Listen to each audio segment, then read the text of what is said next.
Good morning. I'm Lynette Adams, and this is Rochester in Focus. Today, we're revisiting some of our recent interviews. Rochester in Focus is News 10 NBC's public affairs show. Our aim, to take a little more time with some of the stories and events you see in our newscasts. We want to go in depth on important issues and ask a few more questions. Also, when we sit down with our guests, we usually do 2 interviews. So you may see a guest you've seen recently, but the interview may address a different topic. Enjoy today's interviews.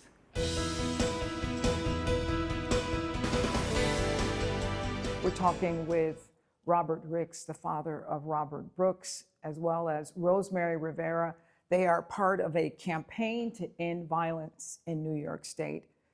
And you said it's going to take more than legislation to make changes. Yes. Talk about that.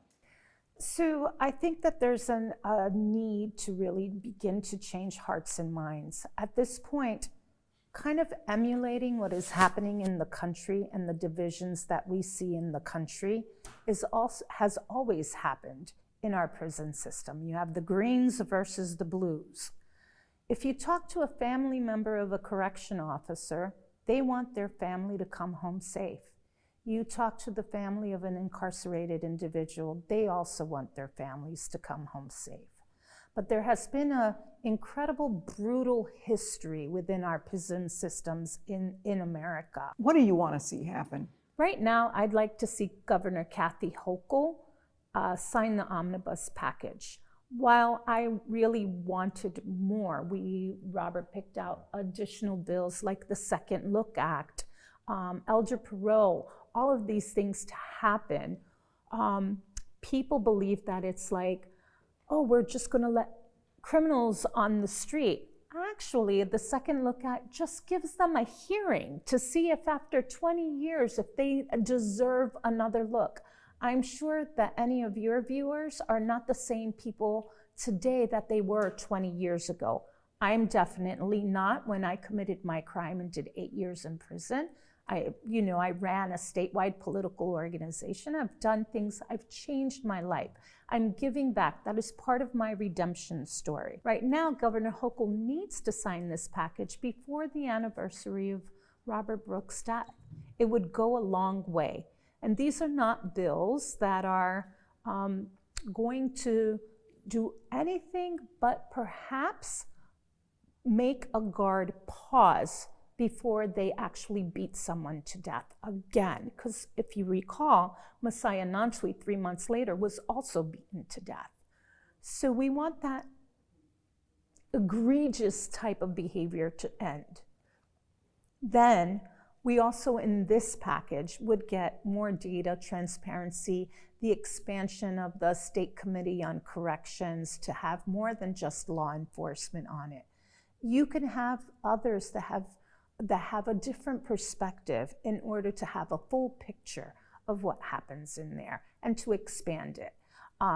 Those are some of the things that we're fighting for. Robert, let me just ask, is there anything that could happen that would bring you closure? That would bring you some justice? If the governor signs these bills, if the governor signs these bills before December 9th, if I could just watch her on TV, these aren't like sweeping bills that's gonna change the system. But like Rosemary said, it will ensure that the prison guards pause before they inflict pain, before they act. That is what I'd like to see happen. I'd like to see our in-prison violence website just explode with people supporting the effort, because the reality is, the way this system is set up, we going to jail. Our kids, our mothers, our fathers, our aunts, our uncles, our loved ones is going to jail. This system assures that it happens. Our desire is that they come home, and they come home better than they were when they went in. because my son was suffering from mental health issues when he went in. And that is the reason why he did the things that he did, because he wasn't that type of kid. He wasn't that type of person. So I would just like to see the whole world, all the good people, because there's evil people, and all the good people sign up, sign in, and let's change these laws. Thank you both for being here. We'll be right back.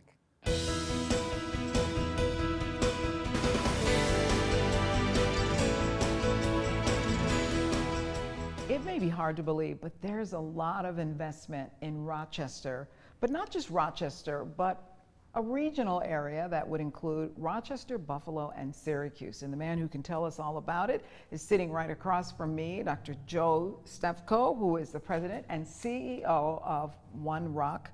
And there's some exciting stuff happening.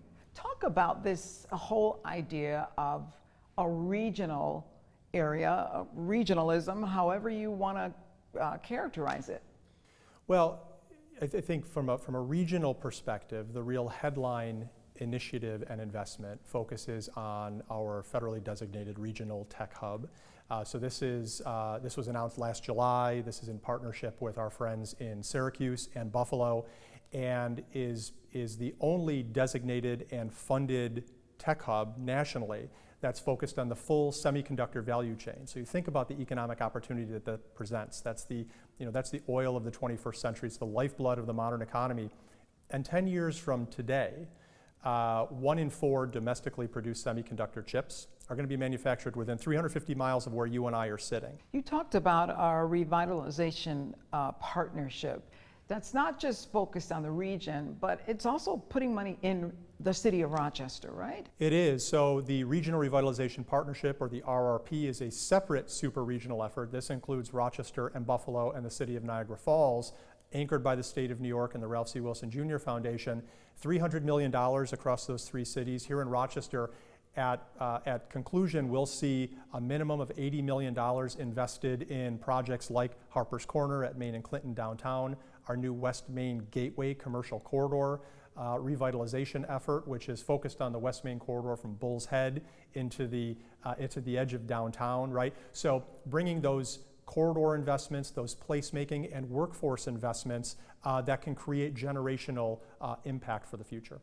But we know it's the Ralph C. Wilson Jr. Foundation, but where did that money come from? I think people may be surprised to hear that the money that's going in Rochester is also connected to something else we love. It is, and I say this as an Orchard Park native and a lifelong Buffalo Bills fan, that the dollars that formed the Ralph C. Wilson Jr. Foundation actually came from the sale proceeds of the team. When Mr. Wilson passed away, the team was sold to the Pagula family, and that entire $1.2 or $1.3 billion in proceeds were put into a foundation, the Ralph C. Wilson Jr. Foundation, focused on 3 geographies. Mr. Wilson's home in southeast Michigan, near Detroit, western New York and Buffalo, and greater Rochester. And so they have been incredible partners, thought partners, strategic partners in looking for ways that they can leverage transformative investment. And one of the really interesting things about the Regional Revitalization Partnership is not just that investments are being made in Rochester and Buffalo and Niagara Falls, but a framework has been created to establish essentially a community of practice among those 3 communities, so that we are learning from our partner communities what's working, what's not working in their investments, and we're able to share learnings from here, so that we're lifting all of these communities together through this transformational investment. Wow, that is incredible. So maybe in another 10 years, could we be looking at not a Buffalo, Rochester, Syracuse, but we're looking at this regional city, if you will, that we are all one, just specializing perhaps in something different? I don't know that you ever get to a point where you're thinking about a single regional city, but what we've seen emerge over the last few years with a lot of intentionality and a lot of strategic planning and vision has been, I feel, a new paradigm in the way that we work together and collaborate with one another, whether it is the Tech Hub or the Regional Revitalization Partnership, looking at ways that we can leverage our our respective assets, complementary assets across this region. Going back to the Semiconductor Tech Hub bid, for example, one of the first things that we did was look at some key data points where we brought together Buffalo, Rochester, and Syracuse and envisioned them as a single competing region against places like Austin and Phoenix and other places that are really driving the semiconductor sector. And when you look at us as a super region, we fare really well. And I think that was proof positive that we're stronger when we work together. And I think whether it's on semiconductors or in other domains, that is a new paradigm that's going to stick. Thank you so much. It's always so interesting to talk with you and hear about what's happening behind the scenes in Rochester, but not so behind the scenes anymore. We're seeing the proof of it. You're starting to see the manifestation, and that has all of us really excited. Absolutely. Thank you for being here. Thanks and for we'll having be me. right back.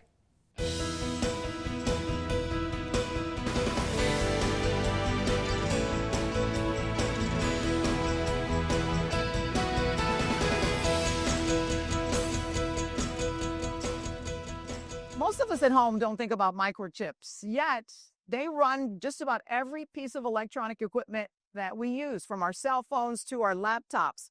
And the students here at RIT are looking for ways to manufacture microchips using less energy and safer chemicals. And I'm talking with two students who do that every day, Paul Jacob, who is a PhD candidate, as well as Will Shuey, who is a master's degree candidate. Thank you for joining me. Thank you, Lynette. First of all, tell everybody why we have these outfits on. That's a great question, Lynette. So we are in a clean room. The microchips that we fabricate here at RIT are very small, often much smaller than the diameter of your human hair. So a single particle of dust can damage many devices. So we want to keep this environment as clean as possible to avoid contamination and failures. And that's why we are dressed up like this. Makes sense to me. So let's talk about manufacturing microchips. A lot of energy is used in manufacturing these microchips. What are we talking about? For many microchips, for many facilities, the fabs, as they're called, some of these fabs can use as much energy as a small city, which is a tremendous amount of energy for a growing industry, an industry that's going to be growing in the future. And we are talking about a major corporation that's moving into Syracuse, Micron, that's going to be making microchips. That's a lot of energy, I would imagine. Correct. It's going to affect everybody in New York State, basically. Anybody who's connected to the grid, and it's going to cost a lot more energy to be created in the future. And chemicals. A lot of chemicals, not always the safest chemicals are used, right? Tell us about that. That's correct. For example, this tool right behind me is called a reactive ion etch system. It uses some dangerous gases like carbon tetrafluoride and trifluoromethane, which are forever chemicals or PFAS gases, to remove materials like silicon. So this is an example of a tool that uses some pretty gnarly chemicals. So let's talk about what you guys are doing here, because you're looking for ways to use safer chemicals, right? That's correct. And you're looking for ways to use less energy. Are there safer chemicals that can still do the job? There absolutely are. There are methods to do etching without these chemicals, and Will can talk a little bit about some of that. Sure. So this particular tool that we're looking at is called a reactive ion etcher, and it uses harmful PFAS gases. There's an alternative method that can do the same thing that this tool does, called ion beam etching, which uses inert gases only. It doesn't use any harmful chemicals. It doesn't release them into the environment where they're toxic and bioaccumulative and stuff. So that's one of the options that we're exploring, replacing tools like that with safer alternatives. Most people would think, why do I have to worry about the chemicals if I'm not around that? Well, these chemicals are bioaccumulative, which means that they build up in the environment. They're very difficult to get rid of because they're so stable. They're stable compounds. And they have tremendous health effects. So it's bad for everybody who has contact with them. So tell us about the work that you do here during the day. What are you doing to learn about better chemicals and better ways to produce microchips? So we're constantly monitoring data from our tools. We collect the amount of energy that each tool uses. We look at every chemical that goes into the supply chain and that comes out as a waste product. So by looking at everything really carefully, we're able to quantify and qualify the usage of chemicals and energy, allowing us to look for better ways to do it. So do you have anything you want to share with us that you've learned or that you've picked up already that you think is pretty exciting that's on the frontier? So this example that Will just talked to you about is something new that we're doing. Using ion milling instead of reactive ion etching is a good solution to reduce the amount of PFAS gases that we use. That's one of the things we've identified early on. And do you think we will actually be able to make microchips without the use of so much energy? Is that that is another concern? Yeah, it is a concern. It will likely not be possible to, be completely. These fabs use a tremendous amount of energy as a baseline, but there are ways to mitigate it and to replace tools with energy-saving tools in order to make things more energy efficient in the future. Well, that's good because pretty soon microchips are going to be will rule the world. Gentlemen, thank you so much for joining us, and we'll be right back.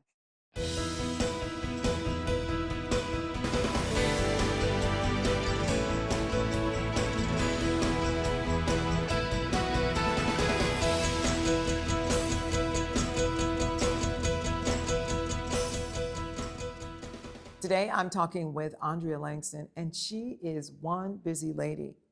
Her new movie just premiered a couple of weeks ago on BET. It's called Peripheral, but she's so busy doing a lot of other things as well. It's so nice to have you with us today. Thank you so much for having me. And I want to talk about being an African-American actress at this time in history.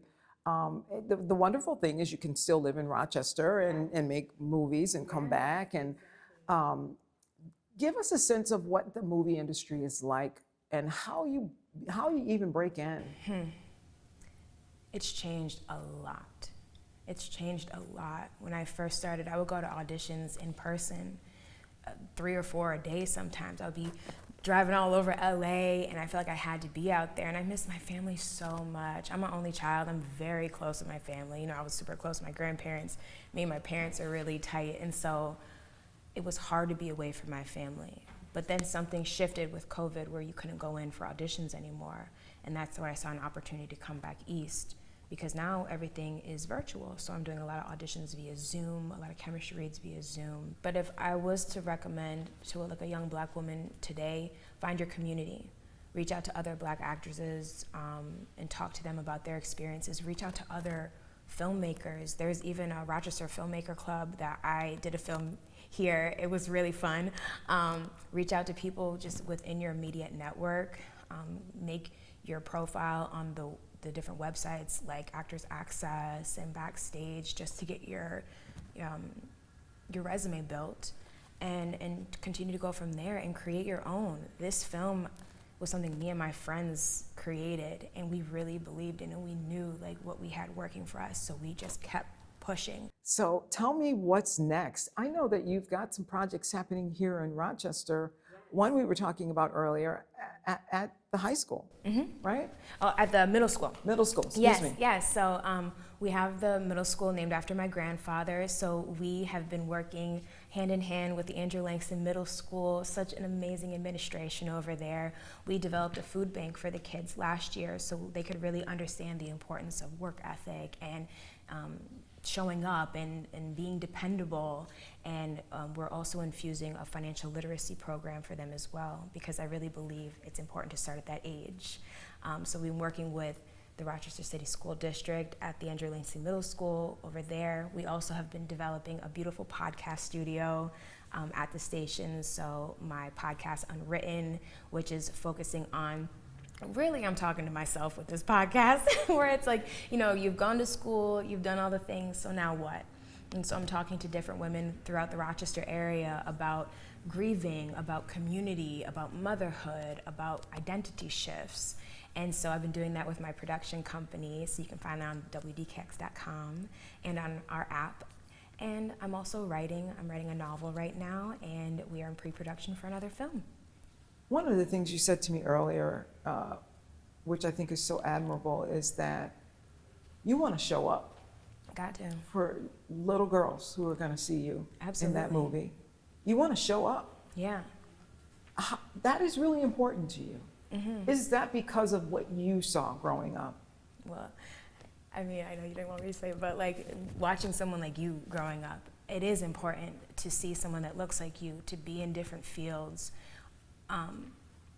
You and Janet Lomax, you made a difference in my life.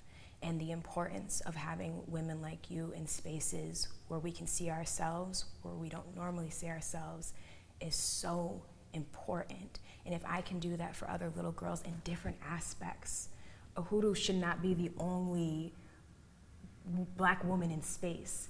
If I'm able to show little Black girls that you can be an astrophysicist if you want to, you can be a news reporter if you want to, you can be a police officer, you can be a teacher, you can be beyond what people tell you you can be. And that's really what I want. And I'm grateful to have been impacted by women like you in our community. And I encourage other women in our community to show up so other little girls can be inspired and little boys can be inspired by them too. It's been a pleasure talking with you. It's been an honor talking to you, so thank you so much. Thank you so much. I just know that we're going to see your name in lights for years to come. I hope so. We'll see. Thank you so much. Thank and we'll you. be right back.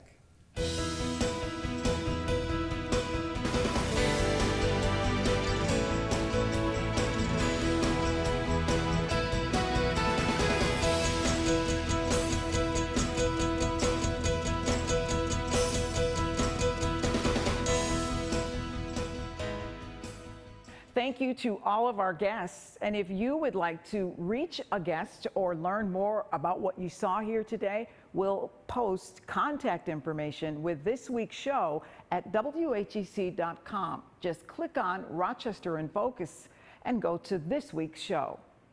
We're always looking to tell your stories, so if you'd like to be a guest on Rochester in Focus, you can reach the News 10 NBC Newsroom at 232-1010, or you can send us an email at rif@whec.com.